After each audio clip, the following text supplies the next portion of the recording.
Well, if you want to be a landlord, listen up. I'm going to have all the answers from landlord and developer Peter Tarpinian. Peter, thanks for having us today. Pleasure to be here. So give me a quick overview of how many buildings you oversee in this area. Currently, I oversee 3 rental buildings in town. I have a building, new construction, that we built from the ground up. I have a 10-unit building that we bought, vacated. And the third one is this one, a 16-unit building that we gut rehabbed. So how hard is it to gut renovate a building like this, and how long does it usually take? Well, it's a very tedious process. From start to finish, the construction on this particular building, 16 units, took me about a year and a half. The approval process from the architect, doing the plans, and getting the plans approved was almost a year itself as well, before we even started. So multiple people are involved, so it takes that long to get them It does. There's a lot of dotting the I's and crossing the T's. Well, this isn't the easiest way to do it. You mentioned before that you built a building from the ground up, right?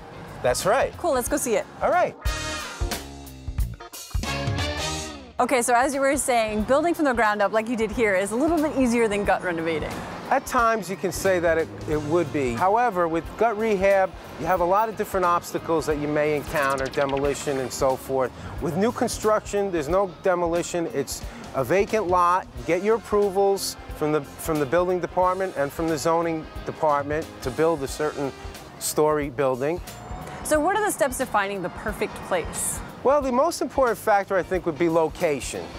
Is it near public transportation? Is it a close walk from a park or a school?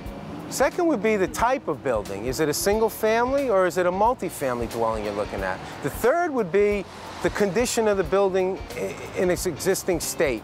Is it an older building? Does it need a lot of work? The fourth would be the overall economy in that area. And as a landlord, what are some of the unpredictable situations you've found yourself in so far? Well, some unpredictable situations can be getting all kinds of calls in the middle of the night. So you're like a doctor on call 24/7. You have to be, you really have to be. So it's not always going to be easy.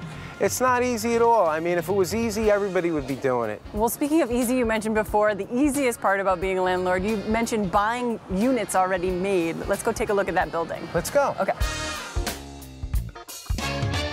So is this the easiest way for a newbie landlord to kind of get into the business? Absolutely. You have instant income. You have tenants already in place. As soon as you take ownership of the building, boom, you have money rolling in. Obviously, as a landlord, you want to have the most rent. So how do you go about determining that? Very easy. Just go to a local realtor. They'll help you out with the comparable rents in the area, and they'll tell you, where you need to be with that number. So do you need a management company to help you out?